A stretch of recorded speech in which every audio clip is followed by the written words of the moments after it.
Merci Seigneur pour les sons de l'Orient qui viennent Ah oui, jusqu'à nous à travers les chants. Tu peux, Ephrem, nous traduire ce qui a été chanté? C'est exactement ce que nous allons faire ce soir. Lui, le D'accord? Seigneur de tout, il s'est humilié, il s'est abaissé et il est venu avec la douleur nous sauver. Et c'est ces deux mains que vous venez, enfin, il tient l'humanité entre ses mains et les humains ont tendu la main vers lui et il élève encore. C'est ce qu'on va faire ce soir. Enfin, je vais vous expliquer un petit peu le, le, le début des béatitudes et à quel moment ils se produisent. Et après on parlera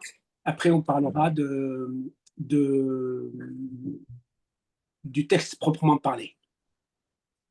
D'abord, ce qui est extraordinaire, si vous suivez le texte de Saint Matthieu, vous vous rendez compte que les béatitudes, ce texte arrive très tôt, très vite en fait, dans le texte. Mais l'Esprit Saint et Saint Matthieu savent très bien pourquoi. Pourquoi ce texte est placé là. Moi, je crois que cet épisode de la vie du Seigneur, elle s'est déroulée dans la dernière année de sa vie sur Terre. Juste la dernière année avant la crucifixion. Je crois quand même, je dirais, dans les 6 derniers mois, puisqu'il leur parle des choses concrètes, en fait. Il leur parle des choses assez on a l'impression, connues d'eux. Et donc, pourquoi Saint Matthieu les place là? C'est parce qu'il a quelque chose à nous dire et quelque chose à nous apprendre à propos de Jésus en ce moment-là, à propos de qui est cette personne qui amène son troupeau en transhumance vers la montagne. En fait, c'est comme un berger, si vous voyez, c'est comme un berger qui amène son troupeau vers la montagne. Et si il y a le mot voir quand Jésus voit les foules, c'est comme dans l'épisode où Dieu voit et Dieu est vu. Donc il y a un clin d'œil que Saint Matthieu fait à tout l'Ancien Testament. Tout l'Ancien Testament attendait cette vision béatifique, cette vision de Dieu sur terre. Donc c'est pour ça Saint Matthieu la place ici pour un enseignement, quelque chose qu'il va nous apprendre. Le texte araméen, comme d'habitude, il va nous donner beaucoup d'informations que la traduction ne rend pas parce que c'est une traduction. La traduction, souvent, il fige la traduction par 2 ou 3 mots et voilà, se terminer. Et donc, c'est à nous de nous débrouiller avec le mot heureux, le mot pauvre, le mot esprit. C'est à nous de nous débrouiller avec tous ces mots-là. Et donc, ce soir, l'objectif serait que je vous dise exactement la signification de ces mots et pourquoi Matthieu les place ici. Voilà. Je sais que c'est un peu dérangeant ce qui se passe à l'extérieur, mais bon, on fera avec. Quand Jésus voit les foules, il monte la montagne et quand il s'assit, ses disciples s'approchent de lui, il ouvrit sa bouche et il les enseignait et il dit Tubayhun, Tubayhun, Tubayhun, Tubayhun, Tubayhun, Tubayhun, Tubayhun, 8 fois. Et après, il va leur dire Tubayhun à la fin. Alors, qui est Jésus? Qui est ce personnage qui attend les foules? Alors, on a l'impression, on peut interpréter cette attente des foules de 2 façons. Soit il les fuit et il amène ses brebis vers un lieu de pâturage verdoyant, soit il attend réellement ces foules pour les amener avec lui. On verra tout à l'heure qui sont ces foules qui attendent Jésus. Tout d'abord, Matthieu place cet épisode dans le chapitre, au tout début. D'ailleurs, c'est le premier contact de Jésus chez Matthieu. C'est le premier contact du Seigneur avec les nations, avec les peuples.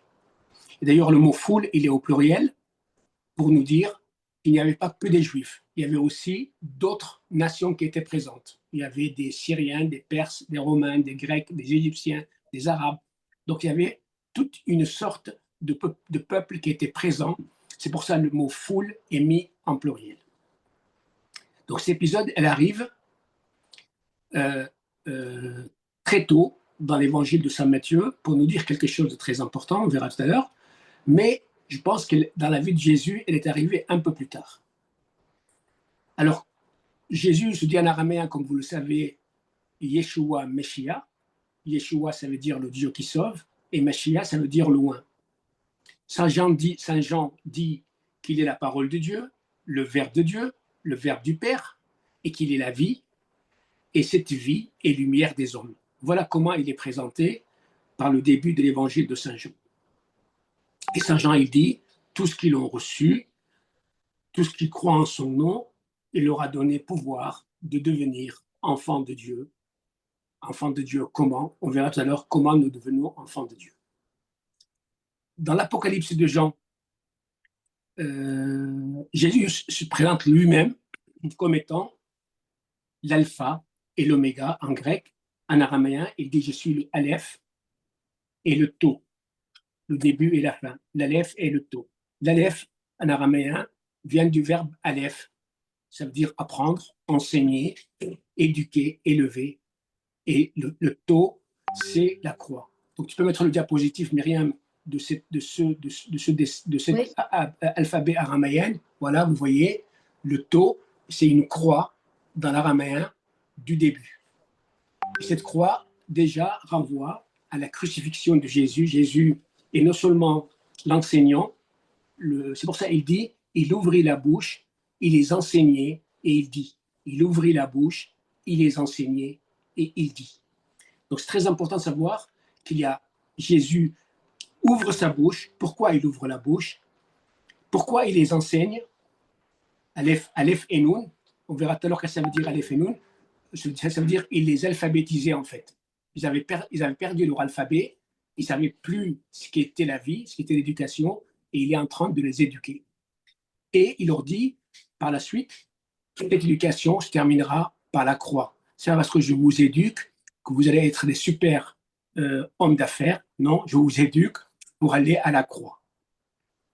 Voilà l'éducation de Jésus. Et donc, le commencement chez Matthieu, donc, comme je vous ai dit, commence par ce sermon. La bonne nouvelle de Jésus-Christ chez Matthieu commence par le sermon sur la montagne. Il y a des épisodes un peu avant, je vais vous les reprendre vite fait. C'est pour vous montrer qui est cette personne qui est sur la montagne et quelle est sa mission à ce moment-là. Vous le savez, Jésus est né à Bethléem. Matthieu débute son évangile par l'acte de naissance de Jésus-Christ. Ça veut dire il va mettre qui est Jésus, qui sont ses parents et qui sont ses ancêtres. Et donc, il va nous mettre en long acte de naissance de la personne de Jésus. Et on voit que Jésus est homme. Avec cet acte de naissance, on comprend que Jésus est homme. Mais il n'est pas n'importe quel homme. Il est en réalité un nouvel homme. On saura par la suite que c'est un nouvel homme.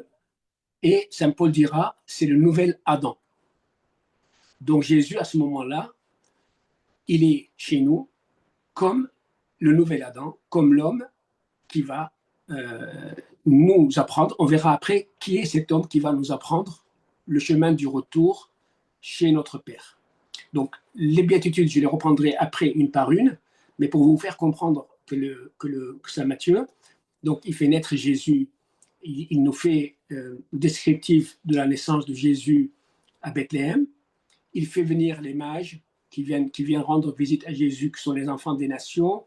Il y a les bergers qui vont voir Jésus, mais aussitôt après, nous allons voir que Jésus va grandir dans la souffrance. D'abord la souffrance des massacres de Bethléem, puis la fuite en Égypte, où il va vivre avec ses parents, cette persécution et cette fuite. Ses parents vont vivre dans leur chair la fuite vers l'Égypte, et ils vont Jésus va sentir cette persécution en lui-même.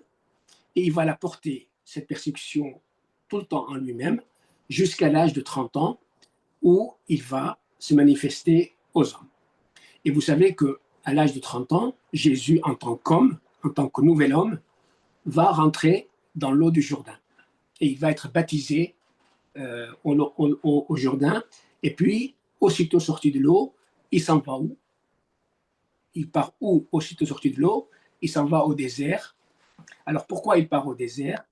Parce qu'en fait, il part quelque part au Jardin d'Éden, qui est devenu désert. Et il faut qu'à ce moment-là, Jésus affronte, en tant que nouveau Adam, affronte le serpent des origines. Donc, et vous savez comment ça se passe au désert. Jésus, le nouvel Adam, remporte la victoire au désert. Et il y a quelque chose d'extraordinaire dans ce désert qui se passe, où Satan demande à Jésus de transformer le pain, les pierres en pain. Et Jésus lui répond, l'homme ne vivra pas seulement de pain, mais de toute parole qui sort de la bouche de Dieu. Donc, il remporte une victoire et il annonce déjà que la parole, l'enseignement est très important. Donc, lors de ce combat, on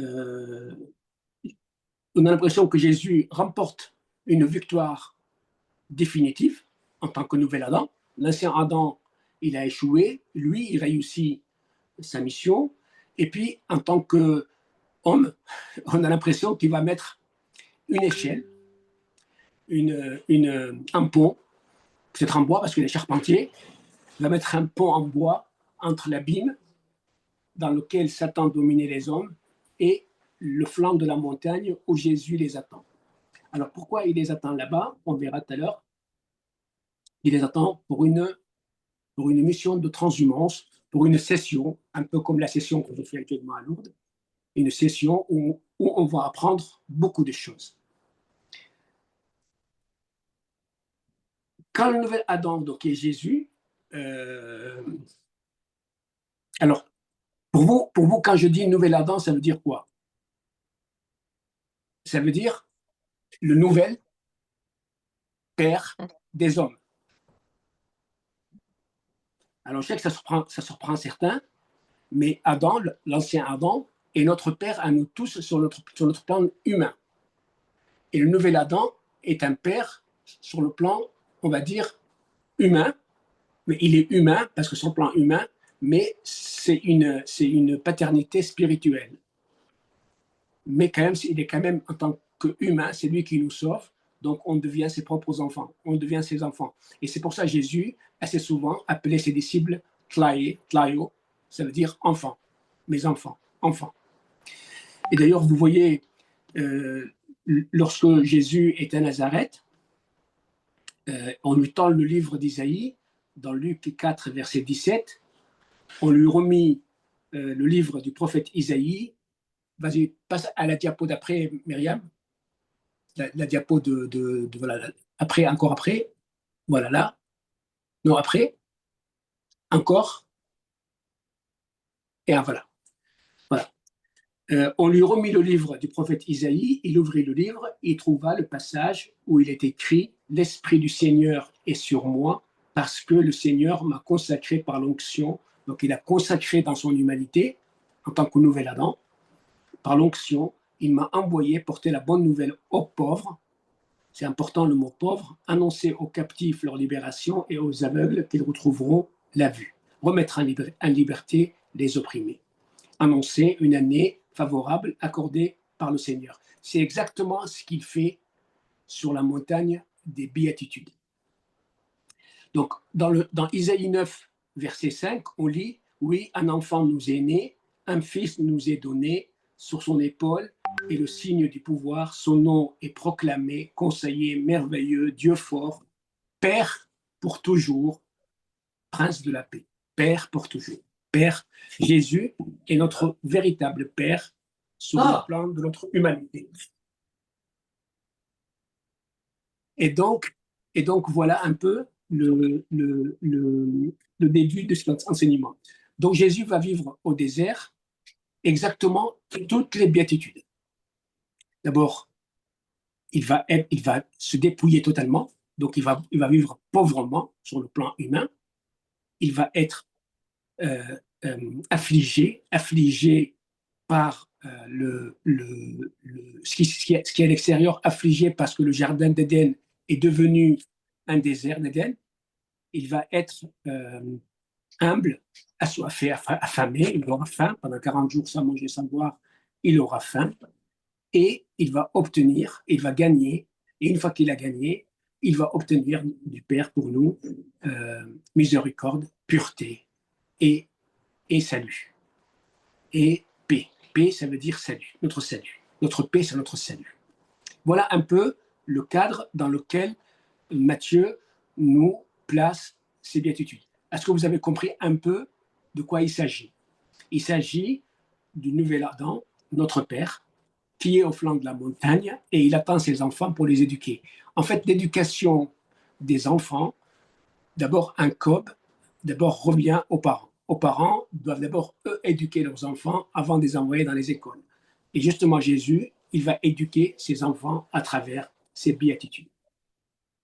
Donc, en araméen, quand on lit le texte, on dit comme ça, vous allez voir, je vais vous le dire en araméen, et vous allez avoir un souffle qui souffle dans le texte. Il dit « كَدْحْزُدَنْ يَشُوعَ الْكَنْشِ سْلِقْ الْطُورِ وَكَدِثَابِ فْتَحْ فُمَيْهِ وقربنا كدثاب قرب الواسط الميداو وافتح فماه وملف والهون ومار طبيهون مسكين بروح. افتح فماه, c'est comme si Jésus, Adam, nouvel Adam, il transmet aux hommes le souffle de vie qu'il avait reçu de Dieu au jardin d'Éden. En tant qu'humain, en tant qu'homme, en tant que le Père de l'humanité, il ouvre cette bouche et comme s'il transmettait aux enfants des hommes, à ses enfants quelque part, ce souffle de vie que lui avait reçu au jardin. Parce qu'en fait, sans Jésus, vous le savez, nous sommes morts. Sans enseignement de Jésus, nous sommes aussi morts. Donc, il y a un verset dans la Bible où il dit « Mon peuple périt par manque de connaissance ». Et justement, Jésus veut, en tant que nouvel Adam, il veut revigorer ses enfants. Donc, « Kad hazodin yeshua al-kinshu » le mot kinché, le mot foule, il est mis au pluriel, comme je vous l'ai dit tout à l'heure. Il peut se traduire par les assemblées, il peut se traduire parce que le mot kanesh en araméen et même en hébreu, ça veut dire assembler. On assemble. Mais en général, c'est utilisé quand on balaye une maison en terre et on ramasse toute la poussière et on fait un tas de poussière. Et Matthieu utilise ce tas de poussière en fait. Il dit comme si Jésus, il voit des tas de poussière, et ben là, il gravit à la montagne et il les amène et il souffle en eux un souffle de vie et il devient vivant. Vous voyez, un peu comme au jardin d'Éden, quand Adam a été façonné et Dieu souffla en lui un souffle de vie et Adam devient vivant. Voilà un peu ce que le texte veut nous dire. Quand Jésus voit les foules, il gravit la montagne, donc il veut les monter vers le jardin d'Éden, vers le paradis, vers des sommets hauts, et il va souffler en eux un souffle de vie. Il va les vivifier, il va leur donner une vie, une nouvelle vie. Et cette nouvelle vie, on a l'impression qu'elle va être une vie de tranquillité, mais on verra que ça va être une vie sur terre très difficile, puisque il va commencer tout de suite à nous dire que c'est difficile. Donc Jésus, il amène toutes les nations, toutes les foules, tous les tas, il les amène avec lui et il va souffler en eux un souffle de vie. Et le texte dit, quand Jésus se pose comme un père en fait. En fait, c'est un père qui se pose, il amène ses enfants, et puis au bout d'un moment, un père se pose, et quand il se pose, ben, les enfants se mettent autour de lui. Tout à fait normal, c'est un peu ce qui se passe. Et là, il ouvre la bouche et il les enseigne en leur disant « Tobayon », qu'on traduit en français par « heureux ». Mais avant de vous expliquer tout ça, je voudrais reprendre la diapositive en quatrième position pour vous dire d'où on est parti et où on est revenu. Celle d'après, voilà. Donc, d'où on est parti et d'où on est revenu. En fait, comme vous voyez, nous avons été créés de façon top shafir, ça veut dire bien beau, immaculé, et que nous avons été mis au même test que Jésus. Enfin, les deux premiers parents ont été mis au même test que Jésus, mais eux au jardin d'Éden et Jésus au désert d'Éden. Et ils ont perdu. Et le biche, ça veut dire le mal, domine, le mal gagne, et le ténébreux couvre l'abîme. Le jardin d'Éden, qui est un lieu de joie et de félicité, devient le désert d'Éden. Parce que le mot Éden en araméen, ça veut dire joie. Et on verra tout à l'heure le mot paradis, qu'est-ce qu'il veut dire. Donc comme le jardin d'Éden est devenu désert, vous connaissez l'histoire, Dieu dit à la femme, de toi naîtra celui qui écrasera la tête du serpent et vous ramènera vers le jardin, vers le paradis. Et donc, on voit tout de suite dans Genèse 1 que l'Esprit de Dieu plane sur l'eau et il attend le moment venu pour pouvoir se mettre en ordre et pour ramener les hommes de l'état du départ, ça veut dire Top Shafir du départ, vers le Top Shafir nouveau. Et cette fois-ci, ça ne se passera pas parce que Adam a échoué, le premier Adam a échoué de faire son projet, ben le second Adam, le nouvel Adam, va lui faire un plan B, mettre un plan B en place et il va ramener ses enfants vers la hauteur. C'est pour ça qu'il y a une descente et une montée. Et cette montée que vous voyez, c'est la montée des béatitudes. Donc l'Esprit de Dieu plane sur l'eau, vous le comprenez, l'Esprit de Dieu et l'eau, c'est le baptême. Ça, vous le voyez. L'Esprit de Dieu plane sur l'eau et Dieu, il dit que la lumière soit. La lumière, c'est Jésus. On l'a vu que Saint Jean, il dit la vie, c'est la lumière des hommes. Jésus est la lumière. Donc, et Dieu trouva la lumière, Shafir, ça veut dire belle. La lumière, donc, elle va aller au Jourdain et elle va plonger dans l'eau du Jourdain. Mais l'eau du Jourdain, les péchés du monde n'éteignent pas cette lumière. Et donc, Jésus va porter sur lui tous les péchés qui ont été laissés dans le Jourdain et il va sortir de l'eau et il va aller au désert avec les péchés des hommes sur lui, affronter le serpent des origines. Et là, il remporte la victoire sur Satan et le désert refleurit. Et donc, Jésus instaure les sacrements de l'Église, il fallait le baptême, et par le baptême, nous devenons enfants de Dieu.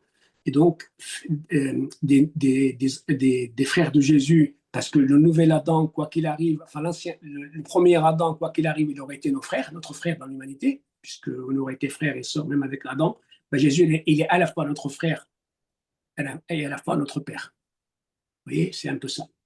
Et donc, l'arbre de la vie, donc c'est Jésus, hein, il est au jardin.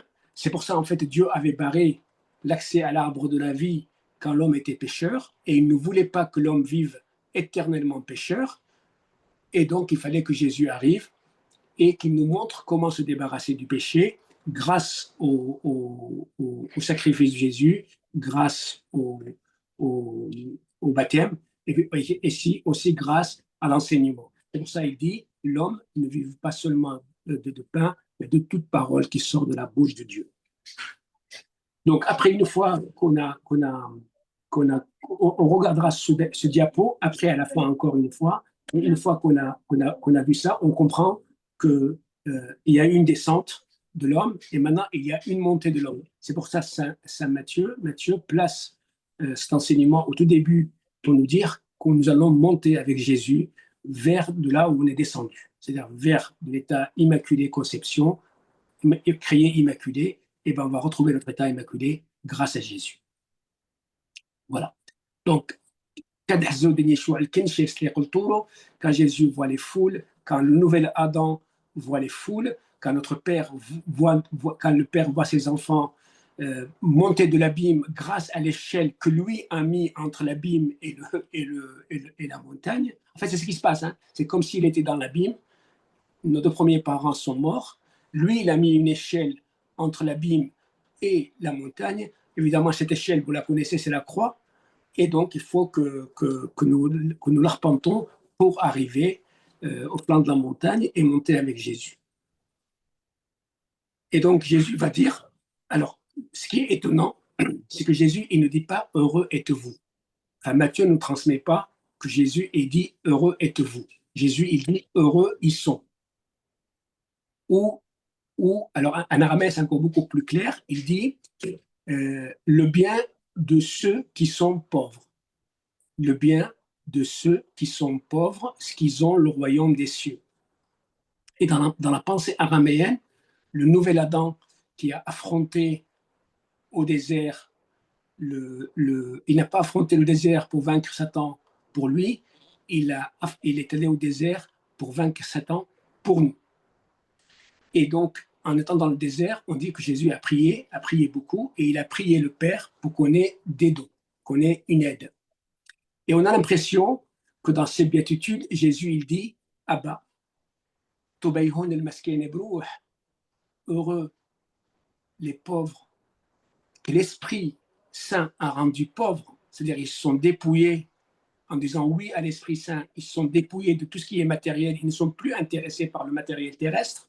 C'est ça que ça veut dire en fait. Heureux les pauvres en esprit, meskin ebrouh, ça veut dire meskin qui ont reçu de l'Esprit une demande et que eux ils ont répondu oui, nous voulons être des pauvres. C'est pour ça il dit dans le verset de Luc, il annonçait la bonne nouvelle aux pauvres, annonçait aux captifs leur libération. Parce que quand on est captivé par notre richesse, eh ben, il faut que quelqu'un nous libère, et lui, il va nous libérer de cette richesse matérielle, en fait. Et donc, c'est pour ça qu'il dit « Tubayhun el-maskin ebrouh, ad-dilhun him al-kus al-ashmayo, tubayhun » le bien de ceux qui sont pauvres par eux-mêmes, en ayant répondu oui à l'Esprit Saint. Nous ne voulons pas être sauvés par le matériel, par notre richesse. Nous voulons être sauvés par le don de Dieu. Et Dieu lui répond, ben, ils ont le royaume des cieux. Alors, le royaume des cieux apparaît 2 fois dans les béatitudes. Il paraît à la béatitude numéro 1 et à la béatitude numéro 8. La béatitude numéro 1, on a l'impression que c'est le début du royaume des cieux. Et en réalité, le baptême, notre baptême, est le royaume des cieux sur terre. L'Église. Ephraim, je peux juste intervenir? Oui. En hébreu, les Anaouim, les pauvres, c'est vraiment la dimension de l'humilité, de la petitesse, de l'humilité et de la petitesse. Oui, c'est exactement ça. C'est ça, hein, d'accord. C'est exactement ça. Être mesquéné. En fait, le mot mesquéno est utilisé ici. Il y a 2 mots pour dire pauvre. Et ils ont utilisé le mot mesquéno, mais mesquéno veut dire aussi pauvre en toute méchanceté. Il n'a pas du tout de méchanceté. Il est tellement pauvre. Et des fois, par exemple, tu as des gens très riches, très très riches, mais ce sont tellement beaux, tellement pieux, tellement que leur richesse ne leur intéresse pas. Et souvent, ils donnent leur richesse. Ils n'en ont même pas, ils ne s'en occupent même pas de leur richesse, ils la donnent. Et on dit qu'ils sont des mesquinés. Ça veut dire des gens pauvres en méchanceté, pauvres en intérêt de ce monde. Ça veut dire heureux les pauvres, heureux les désintéressés, en fait. C'est ça, ouais, c'est fort. Ouais, être désintéressé total. C'est ça pauvre d'orgueil. Ouais. Pauvres par eux-mêmes, pauvres parce qu'ils l'ont voulu. C'est pas quelqu'un qui est né pauvre.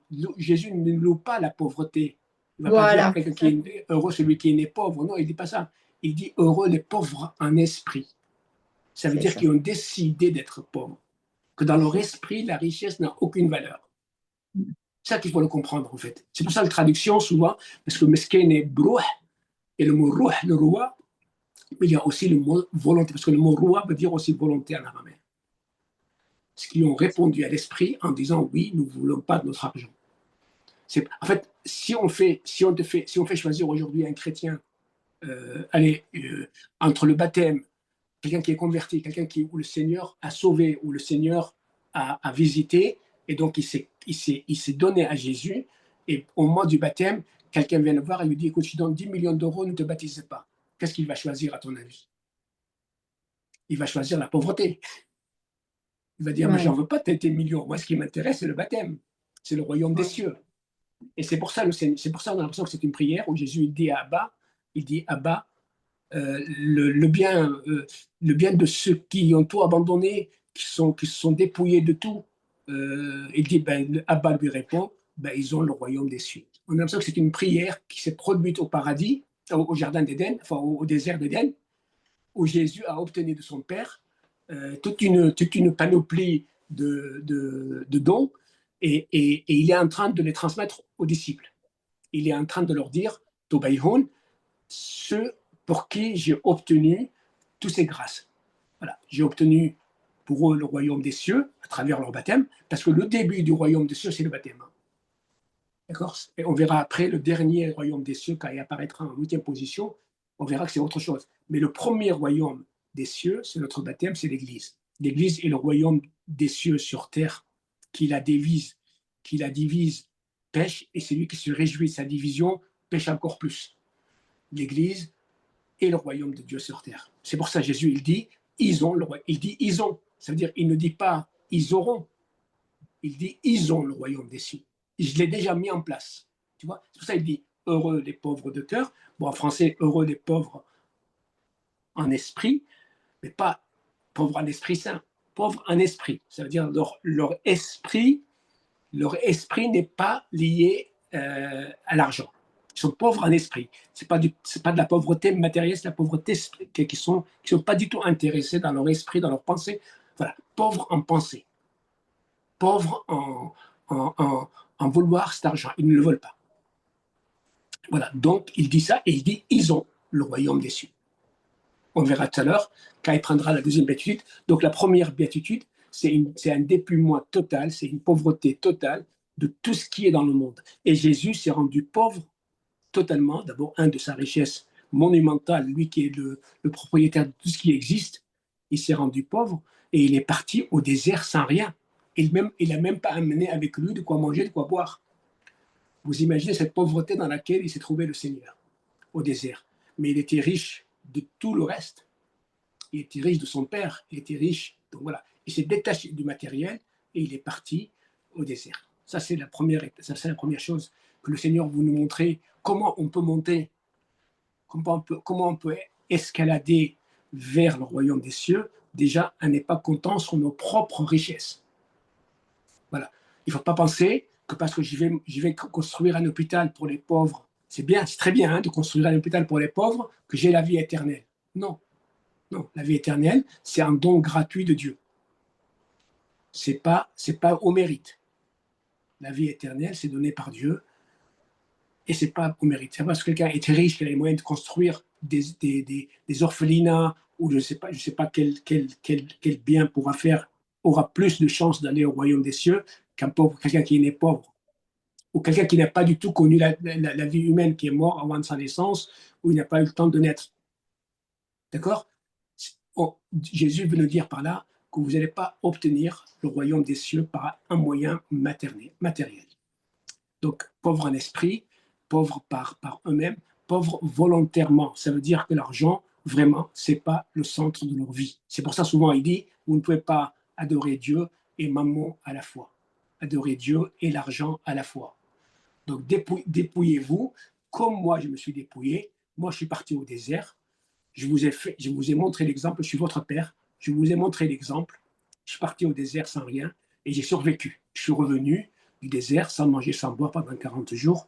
Donc j'ai réussi et vous pouvez vous aussi réussir. Ne vous occupez pas de demain, occupez pas d'aujourd'hui. Aujourd'hui suffira sa peine. Regardez les oiseaux qui ne moissonnent pas et qui n'amassent pas. Et pourtant Dieu, soit Jésus, il nous a menés à cet abandon de la richesse. D'ailleurs, quand le riche vient le voir et il lui dit qu'est-ce qu'il faut faire pour hériter la vie éternelle, Jésus lui répond va vendre tout dans le pauvre. Hein. Oui. Voilà. Bon, suis-moi. Voilà, et suis-moi. Et en fait, Jésus ne voulait pas lui dire catégoriquement, non, ça veut dire va construire, va avec cet argent-là, fais du bien autour de toi, mais c'est pas ça qui va te sauver. Il n'a pas dit reste là-bas, va donner ça aux pauvres et occupe-toi des pauvres, non, et suis-moi. Le mot suis-moi est plus important que va donner, en fait. C'est ça. Et donc, dans cette pauvreté, le tob, le bien de ceux qui sont libérés de leur richesse, délivrés de leur richesse, ben ils ont le royaume des cieux. Ils l'ont déjà. C'est-à-dire on obtient le royaume des cieux en voulant ne pas s'attacher à la terre. À quoi ça sert à l'homme de gagner la terre entière et de perdre son âme? Quelle réponse on aura pour son âme? C'est ça, en fait, la réponse de Jésus. Lui-même, il a vécu au jardin. Et ça, on a l'impression qu'il obtient du Père. Le Père, il lui répond, heureux. Jésus lui dit, on a l'impression qu'il y a un dialogue entre deux personnages parce qu'il dit, on a l'impression qu'il parle à son Père d'autres personnes. Heureux les pauvres par eux-mêmes. Et la réponse, ben, ils ont le royaume des cieux. Voilà la première béatitude. La seconde béatitude, on va descendre encore un peu plus bas. Ça veut dire une fois qu'on s'est débarrassé quelque part de cette richesse, ben on va aller à la seconde béatitude et là, on va encore descendre un peu. On va descendre un peu et on va être triste, pas dépressif. Hein. Il n'est pas heureux et dépressif. Le vrai habilo, parce qu'il dit en araméen, il dit Tobaïhon el habilé, le vrai habilo, c'est ces moines ou ces personnes qui ont tout abandonné et qui marchent dans les montagnes, dans les déserts et qui passent leur vie dans la prière et dans la souffrance et s'offrent quelque part pour les autres. C'est-à-dire, ils ne sont pas dans le désert comme ça pour le désert, ils sont dans le désert en prière pour les autres. C'est-à-dire, ils ont offert leur vie à Dieu et ils partent dans le désert et ils deviennent des habilés, ça veut dire des affligés. Alors, il n'y a aucun mot en français qui peut renvoyer au mot araméen utilisé par le Seigneur. Je n'ai pas trouvé. Alors, triste, c'est pas triste. Affligé, ben, je ne sais pas si c'est assez. Est-ce que vous comprenez mieux? Ce sont des personnes qui sont tristes parce que tout autour d'eux, tout autour d'eux est péché et ils aimeraient que tous les hommes connaissent Dieu et reviennent vers Dieu. Donc ils s'offrent à Dieu en fait. C'est ça le vrai habilo. Le vrai habilo, c'est celui qui s'offre à Dieu. Et c'est pour ça d'ailleurs dans le texte du début, il dit et quand les disciples s'approchent de lui, s'offrent à lui. Ils s'offrent. Les vrais disciples du Christ, ce sont ceux qui souffrent, ceux qui s'offrent au Christ. Et qu'est-ce que Jésus répond? Qu'est-ce que le Père répond? On va dire, ils seront consolés. Ils seront consolés. Alors le mot consoler en français, c'est quelqu'un qui pleure, on va le consoler. En araméen, le mot consoler, mbaya, ça veut dire prophétiser.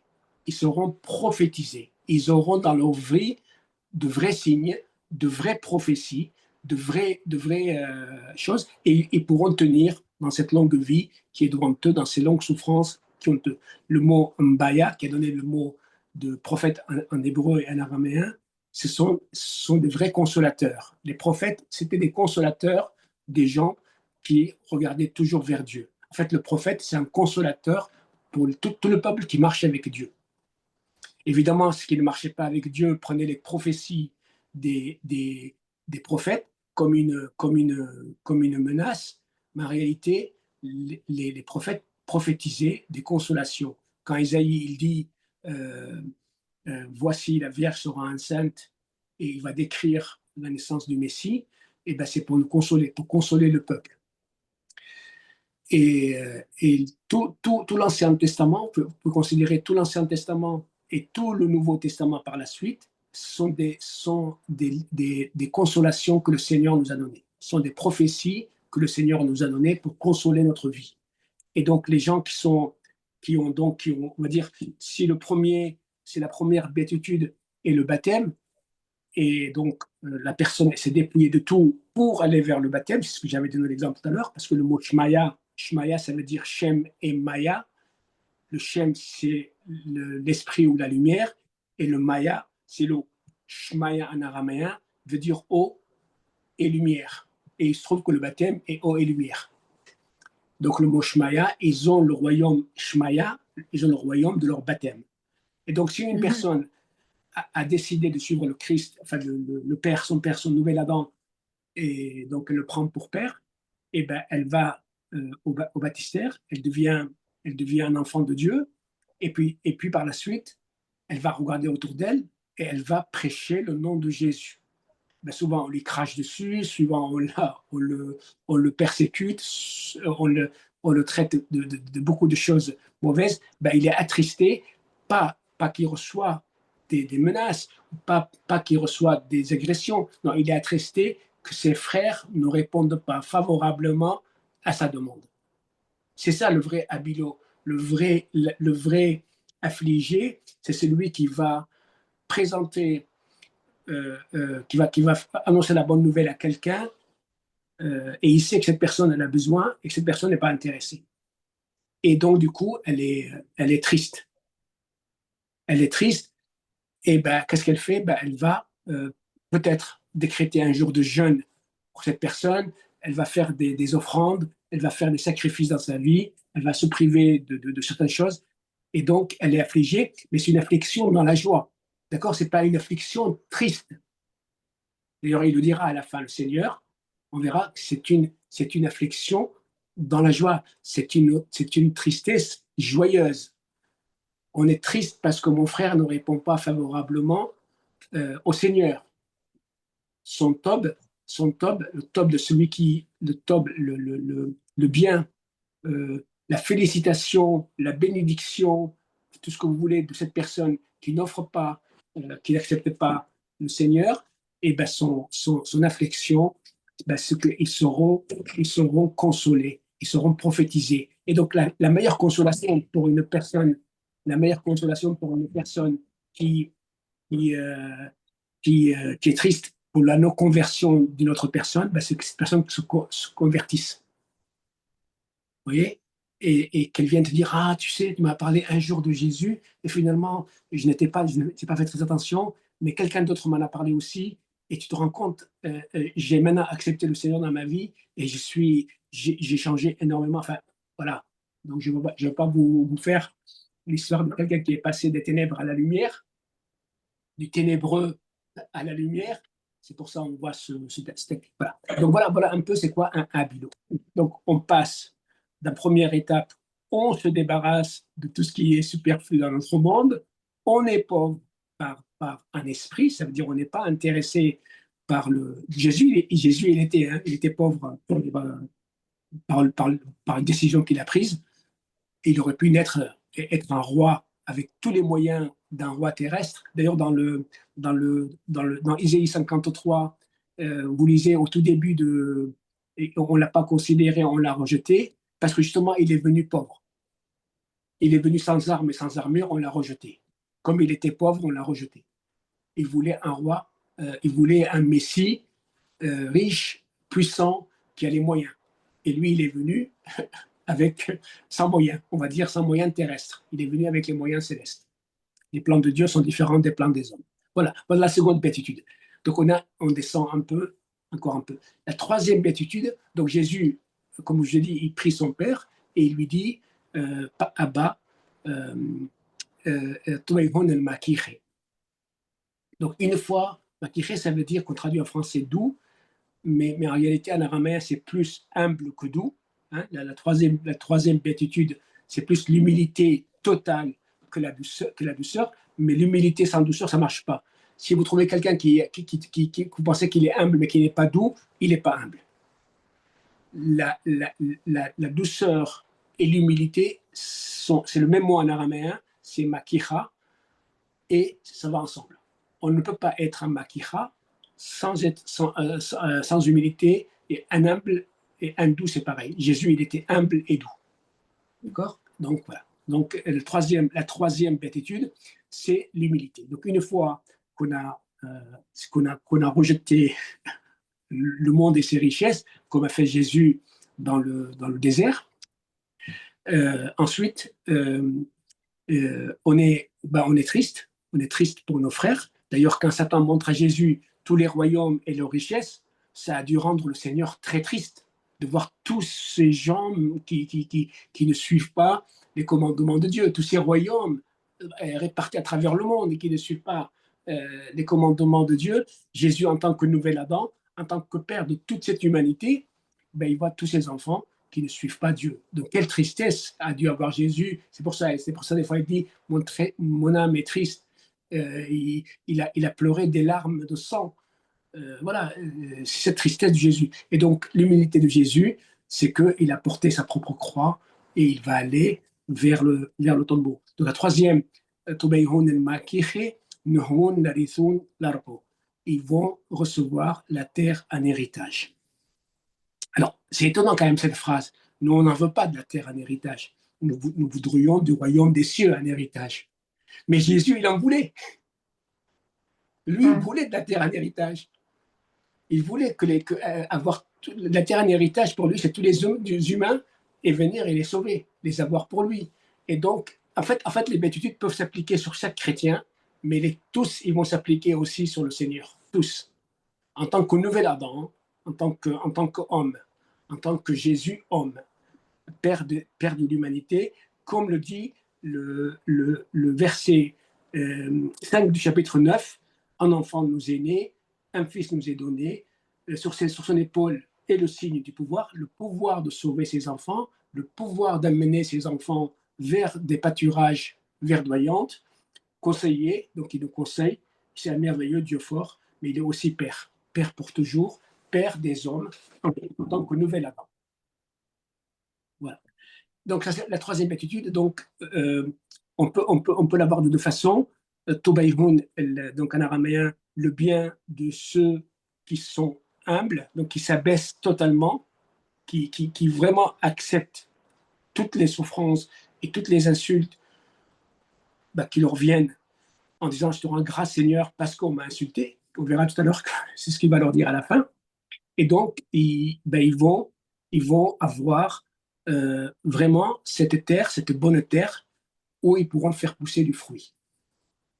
Et de deux façons. On peut le comprendre comme la terre héritage de Jésus-Christ, et qui est venu, qui s'est dépouillé, qui est venu nous sauver, mais on peut aussi la voir comme nous recevoir de la terre, de la bonne terre, qui nous permettra de pousser, parce que la parabole du semeur, où la bonne parole tombe dans la bonne terre, donne du bon fruit, donne pour un grain sans grain. Voilà. Troisième étude, c'est encore une descente encore plus bas. Vous voyez, on était sur un canapé, on a donné notre canapé quelque part en devenant pauvre. La seconde béatitude contre le baptême. Et la seconde béatitude, on est sur la route de l'humilité encore. On était triste parce qu'on voyait autour de nous que des frères et sœurs ne sont pas avec Christ, même nous-mêmes. Hein, je parle aussi de nous-mêmes, on n'est pas avec Christ à 100%, donc on peut être triste aussi à cause de ça. Moi, je suis très triste pour des péchés que j'ai commis, mais je suis joyeux pour ces péchés parce que je me dis que le Seigneur m'a pardonné. Donc, j'ai une joie que le Seigneur m'a visité, il m'a pardonné, il m'a consolé. D'ailleurs, il me donne tellement de consolation dans ma vie tous les jours que les péchés, je les ai oubliés. Et donc, voilà, troisième possibilité, troisième chose, je me dis, je ne suis pour rien pour tout ça, donc je n'ai pas à me glorifier, et je vais être un enfant, un humble. Voilà, et non, mais je suis pour rien en tout ce qui m'arrive, c'est le Seigneur qui me donne. Et donc, ça, c'est l'humilité la plus totale. Donc, une fois que vous avez. Donc, le Seigneur, c'est pareil, il répond ils auront de la bonne terre en héritage et ils hériteront la terre. La terre, ça veut dire le champ, en fait. Parce que le mot terre et le mot terre comme planète est le même. C'est-à-dire un champ, c'est aussi une terre. Un champ d'évangélisation, c'est aussi une terre. Ça veut dire qu'ils vont recevoir, ils vont hériter pour aller, ils auront les dons nécessaires pour aller évangéliser autour d'eux. C'est-à-dire qu'en fait, c'est la réalité, c'est ce qui se passe avec beaucoup de personnes, que le Seigneur leur donne le don d'être des personnes qui prêchent, qui font de l'évangélisation. C'est ça, en fait, que dans le troisième étude. Mais une fois que vous avez fait ces trois premiers, vous allez être assoiffé et affamé de sainteté. C'est logique. On est dans la logique. Le Seigneur, il nous fait monter, il nous fait descendre pour qu'on atteigne le sommet de ce que lui veut. Il nous fait monter dans la montagne mais en réalité, il nous fait descendre de notre pédestal, en fait. On monte avec lui en transhumance, mais au fur et à mesure qu'on monte, on descend. On descend sur notre petitesse. Une fois qu'on est vraiment, qu'on rase le sol, c'est-à-dire on est humble, pas plus haut que le sol, on est devenu ce grain de blé au sol, eh ben, on va devenir affamé et assoiffé de justice. Alors, quelle est justice? Quel genre de justice? Le mot utilisé en araméen, c'est le mot kinuso. Kinusa. Le mot kinusa se traduit par une justice particulière, celle d'exister uniquement pour Dieu. Ça veut dire, je n'existe que pour Dieu. Joseph était un kino lorsqu'il a vu que Marie était enceinte, et il sait que ce n'est pas lui. Il sait que la dénoncer, c'est pas bien parce qu'elle n'a rien fait. Elle est sainte. Donc ça aussi, il le sait. Et donc, comme il existe en Dieu, il veut à la fois appliquer la loi de Dieu, c'est de dénoncer une personne qui est enceinte sans mariage, mais il sait qu'elle est pour rien. Donc, il ne peut pas le faire aussi. Donc, cette forme de justice, c'est une justice en fonction de la loi de Dieu. C'est-à-dire en fonction des en fonction des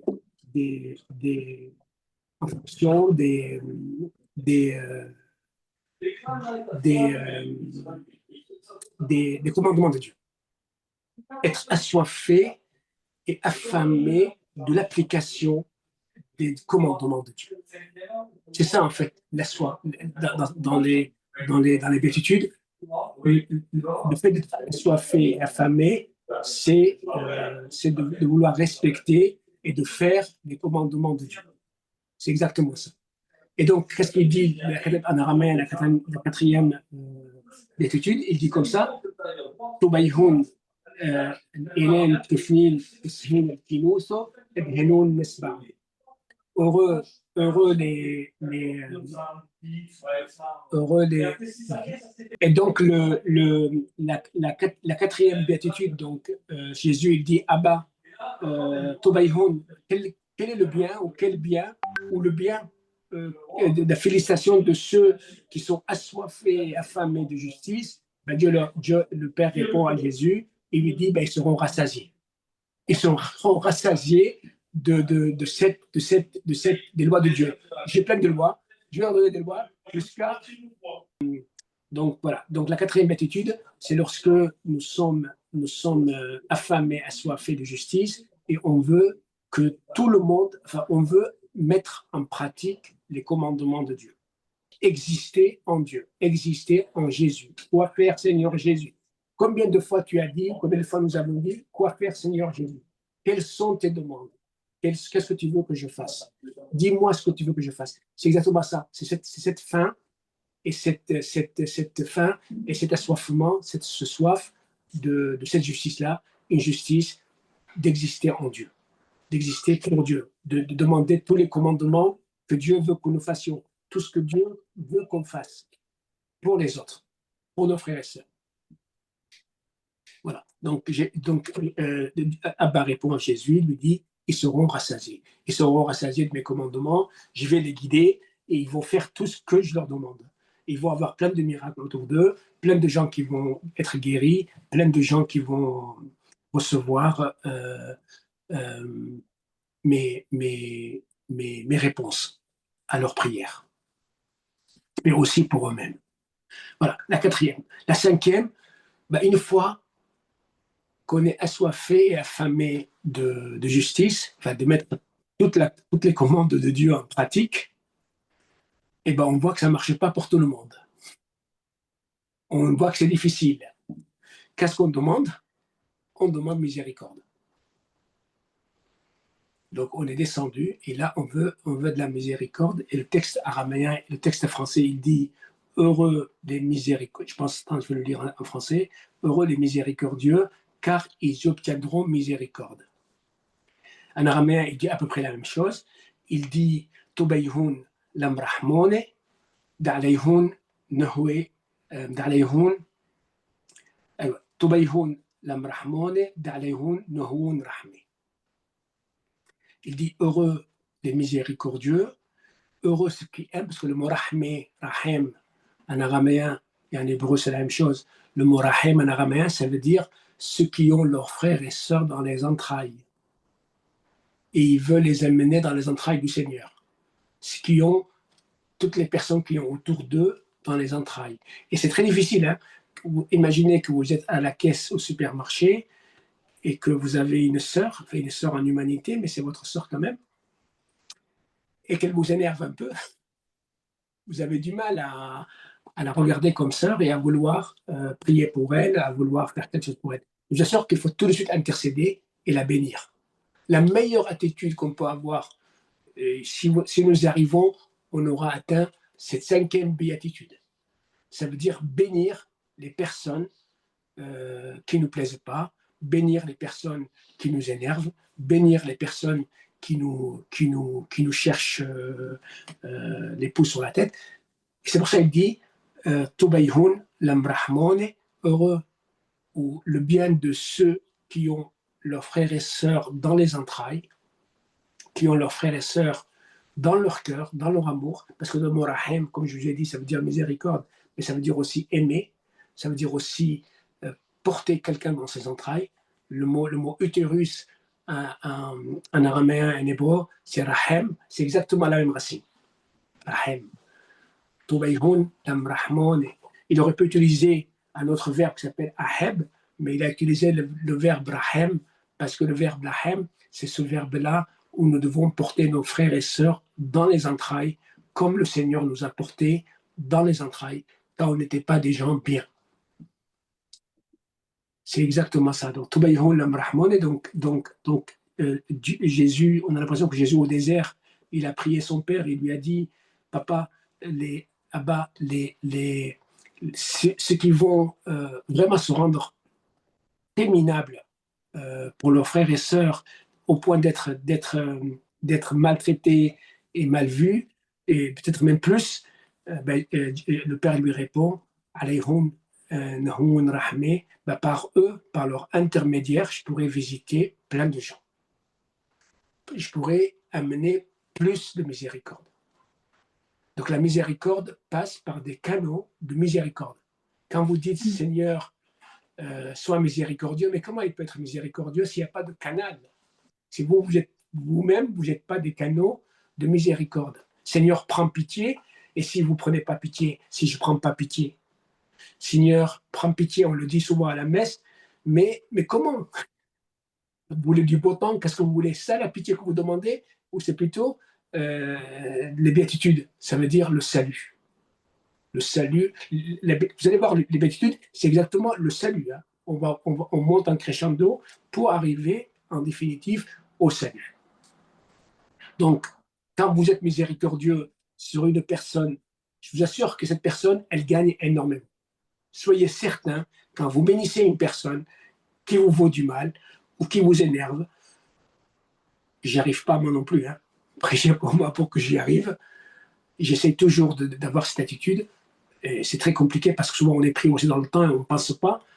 Mais c'est la meilleure attitude à adopter, c'est de bénir cette personne, de dire au nom de Jésus, je te bénis. Au nom de Jésus, je te bénis. Au nom de Jésus, je te bénis 3 fois. Ne dites pas qu'une fois, comme ça en passant, faites-le 3 fois. Et après, en partant, priez pour elle et priez pour toutes les... Quand vous rentrez dans un supermarché, Seigneur, je prie pour toutes les personnes qui sont là. Moi, je ne les vois pas, mais toi, tu les vois. Ma prière, elle est toute petite, elle est très rapide, mais je pense, vous allez voir qu'après, vous allez croiser plein de gens dans le supermarché et vous allez être heureux de les croiser parce que vous avez prié pour eux. Même s'ils vous poussent, même si vous les bénissez. En fait, c'est ça la 5e béatitude. La 5e béatitude, c'est l'appel à la miséricorde en étant soi-même un canal de miséricorde. Si moi-même, je ne suis pas un canal de la miséricorde de Dieu, c'est compris pour nos frères et sœurs. Si je ne prie pas pour mon voisin, quelle miséricorde je veux de Dieu pour moi? La miséricorde arrive pour tout le monde. Et donc, si tu pries pas, en Syrie, il arrivait des périodes longues de sécheresse, ben les chrétiens en général faisaient des messes et priaient, et quand la pluie arrivait, elle arrivait pour tout le monde. elle n'arrivait pas que pour les terrains des chrétiens, pour les terrains des personnes qui étaient en train de prier le Seigneur pour avoir sa miséricorde, parce que les gens mouraient de faim, les gens n'avaient pas les moyens. Donc, vous pouvez prier et demander la miséricorde du Seigneur, mais en étant vous-même miséricordieux. C'est pour ça qu'il dit Tubayhun, l'amrahmone, heureux les miséricordieux, le bien, le tob de ceux qui sont miséricordieux, ben, ils ont, par eux, descendra ma miséricorde. Ta'alayhun, nahun rahmi. Sur eux descendra la miséricorde.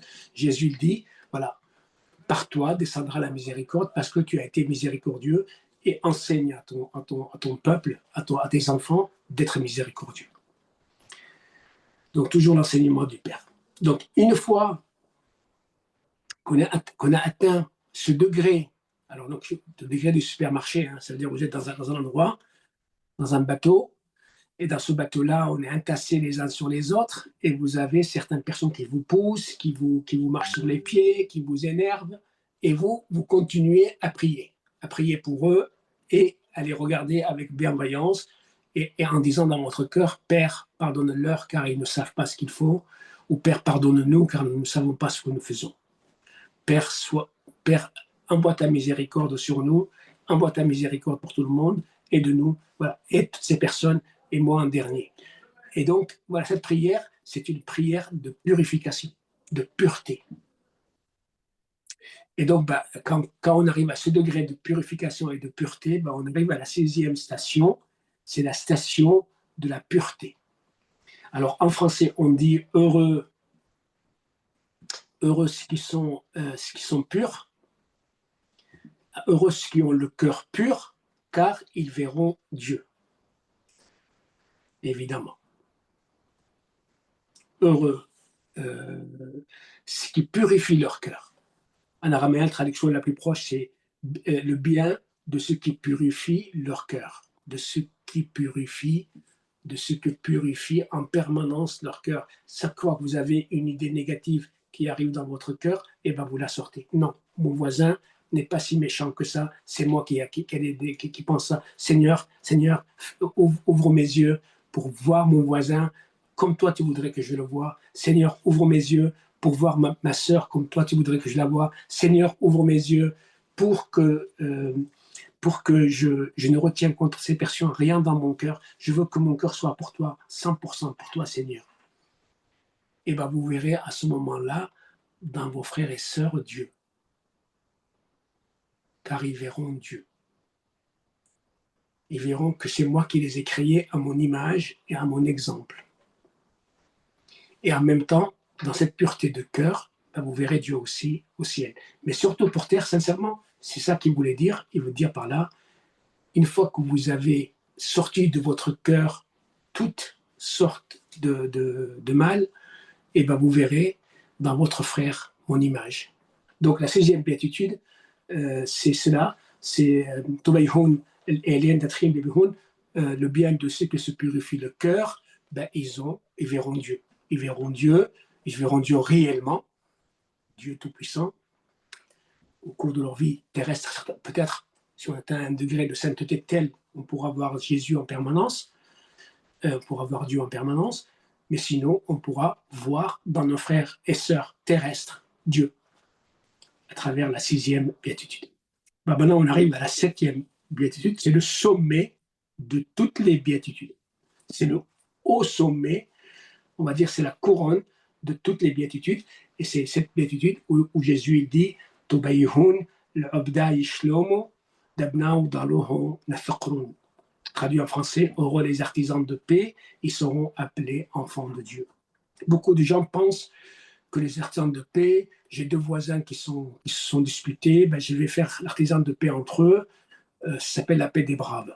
Ou 2 États sont en guerre, je vais faire la paix entre eux. C'est très bien, mais ce n'est pas ça que Jésus veut. La vraie paix que Jésus veut, c'est le salut. Parce qu'en araméen, vous avez 2 mots de paix. Vous avez le mot shlama, du verbe shalem, ça veut dire parachever, paraffer, finir, accomplir le salut. C'est le mot qui a donné salut, shlama, le salut. Donc la paix du salut. Et vous avez la shaina, celle où Jésus il parle, je ne suis pas venu apporter la shaina, la paix terrestre, la sécurité, je suis venu apporter la paix. Parce que sur vous, ils déclencheront des persécutions. Vous n'aurez pas la shaina, ça veut dire la quiétude. Donc, il y a deux formes de paix, la shaina et la shlama. Quand Jésus il a expliqué par rapport, je ne suis pas venu apporter la paix, mais l'épée, il a utilisé le terme shaina, ça veut dire quiétude, ça veut dire sécurité. Vous n'aurez pas en sécurité sur terre. D'ailleurs, la huitième béatitude va la confirmer. Donc, vous soyez les artisans du salut.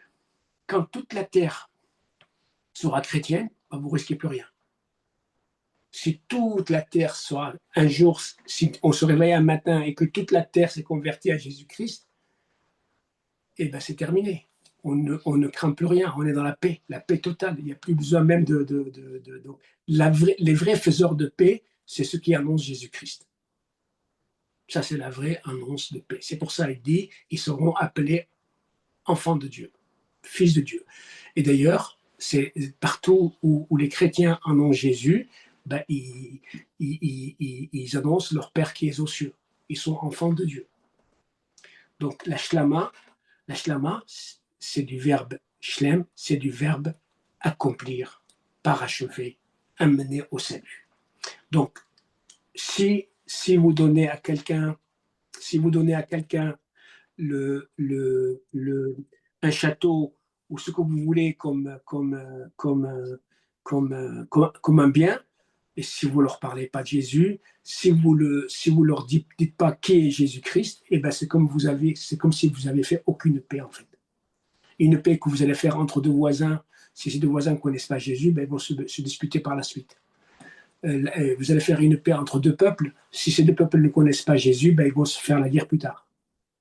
La vraie paix que j'espère que le nouveau pape pour laquelle va ouvrir, c'est que la chrétienté soit dans le cœur de tous les hommes, que le Christ soit dans le cœur de tous les hommes.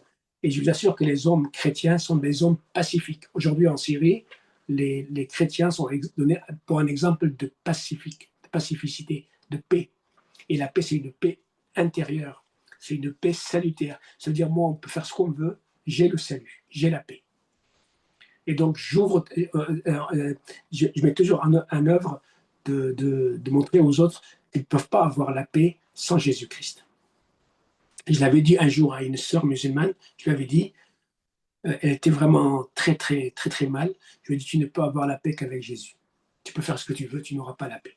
Tu veux la paix, tu l'as avec Jésus. Et rien que ça l'avait fait beaucoup changer. Et un jour, elle a vraiment fait le chemin et elle s'est fait baptiser quelques années après.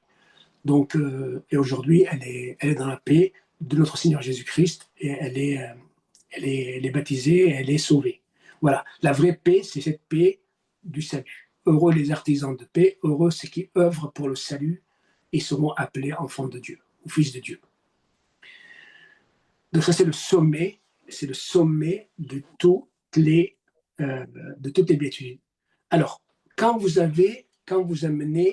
priez pour quelqu'un, comme on a dit tout à l'heure, dans le supermarché, vous priez pour quelqu'un, bon, ça ne plaît pas trop à Satan, mais ça n'empêche que ce n'est pas très grave. Vous faites que prier pour lui. Quand vous voulez appliquer les commandements de Dieu, vous n'êtes plus dans les mains de Satan. Donc je reprends tout. Je reprends dès le début. Donc le début, quand vous êtes dépouillé de tout, vous êtes dans la main de Dieu, vous êtes baptisé, donc Satan ne peut plus rien contre vous, donc il vous laisse quelque part plus ou moins tranquille, s'il ne peut rien contre vous. Quand vous êtes, pour la seconde béatitude, vous êtes affligé, attristé sur ce qui se passe autour de vous, parce que vous avez commis des péchés, puis le péché est toujours là, et vous êtes triste pour les péchés des autres et pour ce qui est sur terre, et que vous demandez à votre Dieu dans la joie d'intervenir, ça aussi, ça ne dérange pas trop Satan, c'est pas grave. Troisième, c'est pareil, quand vous êtes humble, c'est pas grave. Le quatrième, le cinquième, donc ça ne dérange pas Satan. Celle qui dérange Satan le plus, c'est cette paix du salut, la septième béatitude. Quand vous œuvrez pour le salut des autres, quand vous êtes appelé enfant de Dieu, ça veut dire et que les autres reconnaissent en vous que vous êtes enfant de Dieu et que cette paix que vous transmettez, c'est une paix pour qu'ils soient eux-mêmes enfants de Dieu. Qu'est-ce qui va se passer? On arrive à la 8e. Tobayhun, el-Elen, Desredef, Metzoul, Kinutho, Dilhun, Him, el-Kouth, el-Ashmune.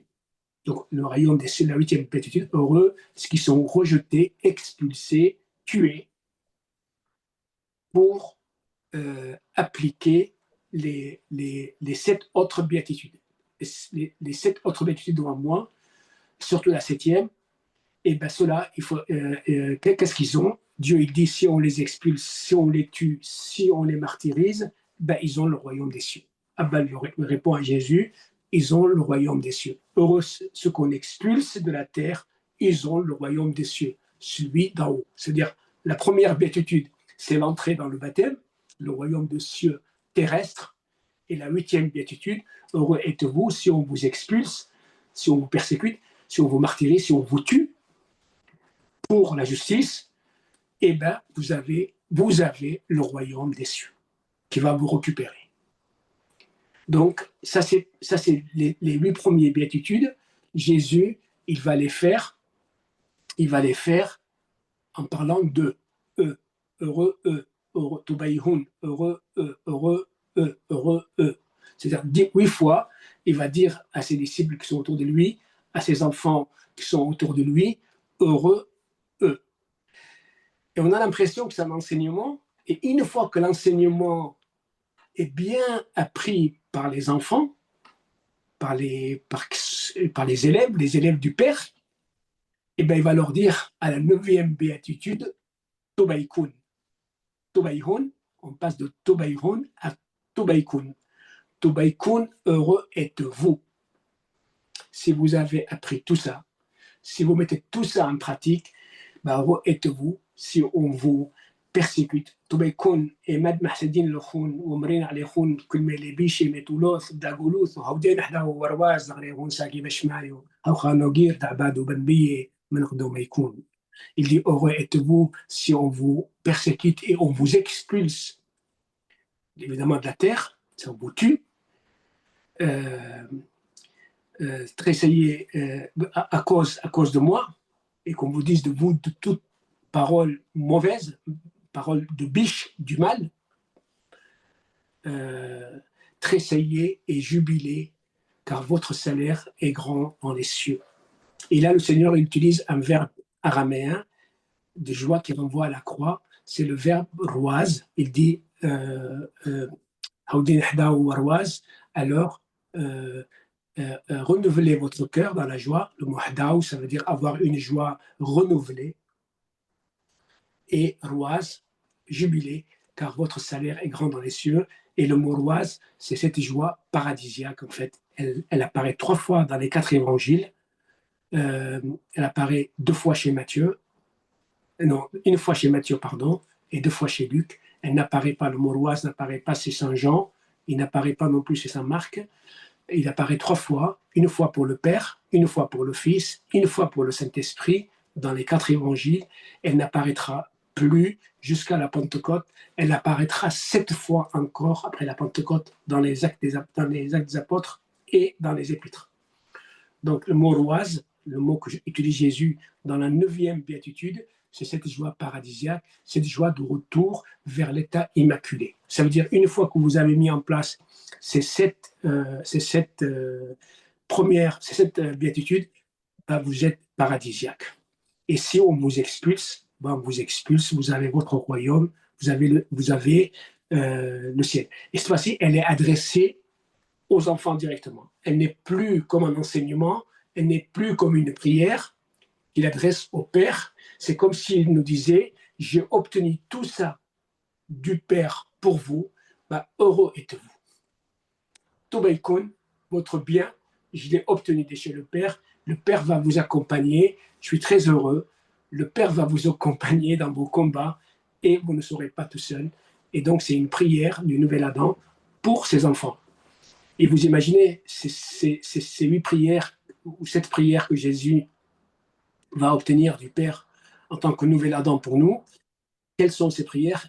Ces prières, jusqu'à aujourd'hui, nous accompagnent dans notre vie de tous les jours. Une fois qu'il a fini sa 9e béatitude dans Matthieu, on verra qu'il y en aura d'autres béatitudes, mais bon, je ne pourrais pas les faire aujourd'hui, mais il y en a en tout, dans toute la Bible, il y a 120 béatitudes. Donc c'est énorme, les béatitudes qui sont liées au verbe tob. Le mot tob, il apparaît à la création du 6e jour, ça vous l'avez vu dans le tableau.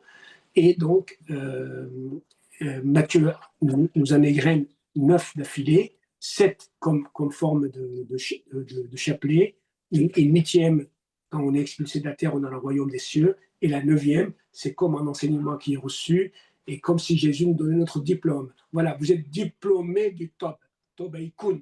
Le diplôme est à vous maintenant. Jusqu'à maintenant, je vous enseignais, et là maintenant, vous avez le diplôme du Tob. Heureux êtes-vous si on vous persécute et si on vous expulse et qu'on dit toute parole mauvaise, du mal sur vous en mensonge. Tressaillez et jubilez, le mot jubiléroise, car votre salaire est grand dans le cieux. Ils ont fait comme ça avec les prophètes avant vous. Et après, il va dire quelque chose d'extraordinaire. Derrière ça, il va dire Atun Enun. Atun Enun. En araméen, c'est vraiment une langue extraordinaire. Il dit Atun Enun. C'est vous, eux. C'est vous, eux, le sel de la terre. En français, on le traduit par vous êtes le sel de la terre. Mais en araméen, il ne dit pas vous êtes le sel de la terre. Il dit vous êtes eux, le sel de la terre. Vous êtes eux, la lumière du monde. Ça veut dire si vous mettez en pratique ces 7 béatitudes, vous êtes le sel de la terre. Si vous mettez en pratique ces 7 béatitudes, vous êtes la lumière du monde. Que votre brille devant les hommes qui, en voyant vos bons actes, glorifie votre Abba qui vous a accompagné pour pouvoir réaliser ces béatitudes. Sans la demande du Père, vous ne pouvez pas mettre en place aucune de ces 7 béatitudes. C'est pour ça qu'il faut que vous armiez et que vous demandez au Père en permanence l'aide à mettre en place les 7 béatitudes. Demandez au Père, Seigneur, détache-moi de tout ce qui est matériel. Détache-moi, Seigneur, de tout ce qui est matériel, que je ne vois pas ce qui est matériel autour de moi, que je ne le vois pas. Même s'il existe, je ne veux pas le voir. Je ne veux pas qu'il existe comme centre d'intérêt. Tu es le seul centre d'intérêt de ma vie. Seigneur, aide-moi à voir ce qui ronge mon monde pour que je puisse prier pour lui. Même si ça m'attriste, même si ça m'afflige, même si ça me déprimer, que je le voie pour que je puisse prophétiser les autres, pour consoler les autres. 3e, humble. Voilà, je ne vais pas tout vous égrener les 9 béatitudes, mais en réalité, nous sommes le sel de la terre et la lumière du monde si nous mettons en place, avec l'aide d'Abba, les 9 béatitudes.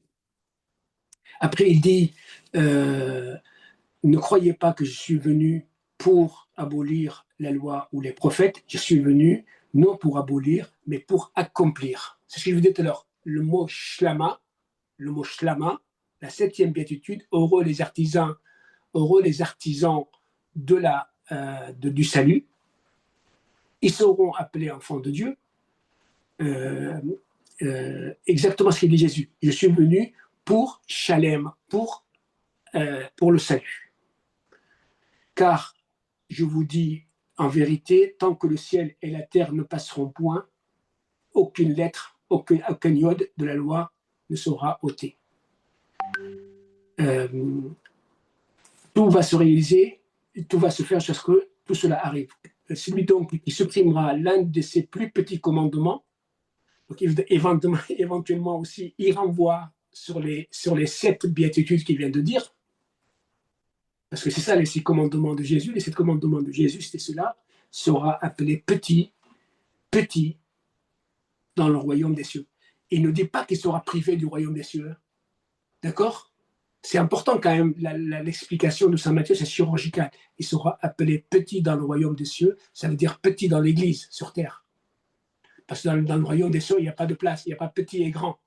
C'est sur terre qu'on est petit et grand. C'est sur terre quand... Franchement, si quelqu'un vous dit non, l'humilité, c'est pas important, est-ce que vous allez l'appeler, ah, tu es grand mon frère, tu es grand mon frère. Non, tu vas lui dire, tu es petit mon frère. L'humilité, c'est le B à bas du chrétien. C'est l'alphabet du chrétien, c'est l'alphabétisation du chrétien. Et Jésus nous a alphabétisés, en fait. Il nous a fait un enseignement d'alphabétisation. Voilà. Il sera appelé petit, voilà, donc dans le royaume des cieux, donc sur terre, mais celui qui les observera et qui enseignera à les observer, celui-ci sera appelé grand dans l'Église, dans le royaume des cieux par ses frères et sœurs. Et c'est vrai. Voilà. Donc voilà un peu. Je ne sais pas quel est le temps. Est-ce que j'ai encore un peu de temps pour parler du commandement de Marie ou pas? Et de Jésus? Bon. Alors écoute, je te propose encore 10 minutes. C'est qu'on ait un temps de partage parce que c'est important. Oui. Alors, je reprends juste le diapo, là, celui-là, le diapo des béatitudes, les béatitudes, le retour et les todes, la page numéro 7, celle-là, voilà celui-là. Donc, vous voyez, nous avons été créés de façon immaculée dans le jardin, dans le paradis. Nous avons perdu notre combat contre le mal a gagné. Les ténèbres couvraient notre abîme, notre vie humaine avant de rencontrer le baptême, l'Esprit de Dieu et la lumière qui est Jésus, d'accord? Et donc après, à travers notre baptême et la victoire de Jésus qui a été menée au désert et la victoire de Jésus sur la croix, et ben je peux goûter à l'arbre de la vie et l'alphabétisation. Donc je vais commencer à apprendre le chemin du retour vers le Père et mon abîme, qui était un désert, deviendra un jardin d'Éden.